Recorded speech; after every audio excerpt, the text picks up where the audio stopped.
Welcome to the home of professional football, Canton, Ohio. And I happen to be one of the few people who have been enshrined in the Hall of Fame who was born and raised in the state of Ohio. We have the greatest hall of all the halls. And to be able to join these men on this stage in football heaven is the greatest day of my life. My teammates from Philadelphia, where I was drafted, the Philadelphia Eagles organization, they took a chance on me. Buddy Ryan drafted me. He tried to grow me up in the league. And actually what Buddy Ryan did was the best thing that ever happened for me when he cut me and told me I couldn't play for his football team. But he told me a story. He told me the night before he went home and talked to his wife.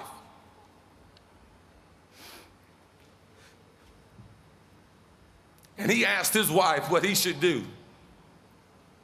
And his wife told him, "Don't cut Cris Carter. He's gonna do something special with his life." So Buddy Ryan and your lovely wife, I thank you. You're going into the hall with me tonight. There was never a time in Minnesota I felt uncomfortable.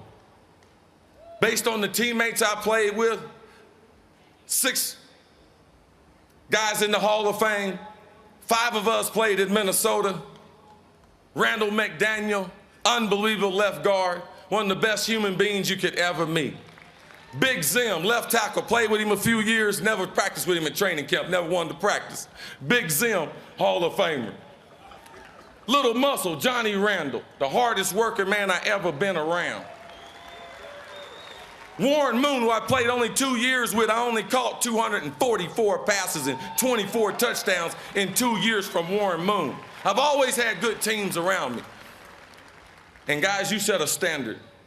And I appreciate that standard you set going to work.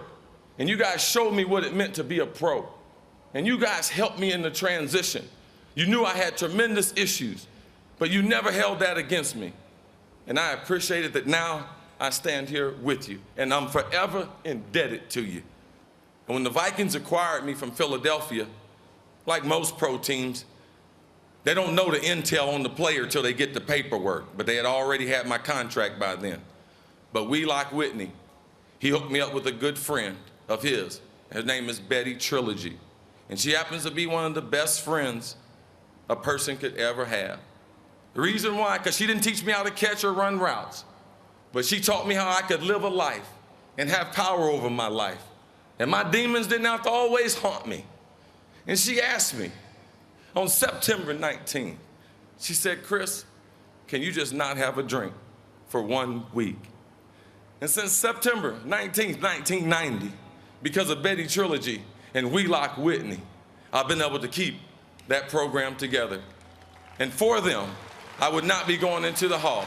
And I greatly appreciate and I honor them tonight. Reggie White, when I was 22, was the first man to tell me he loved me. And he said, "Cris, through God, all things are possible."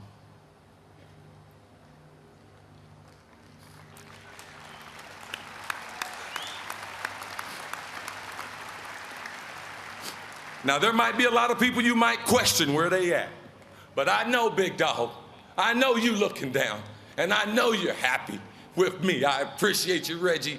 I love you.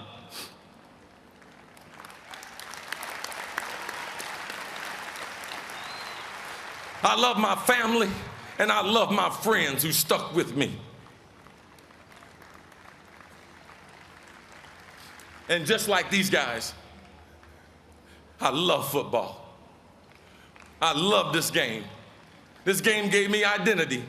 It gave me a sense of purpose. And for an African-American man, it's a great opportunity in America to be able to play football. And the number 4 thing that you should know about Cris Carter, before you leave here, is Buckeye, born and bred, now HOFer, even after I'm dead. Thank you.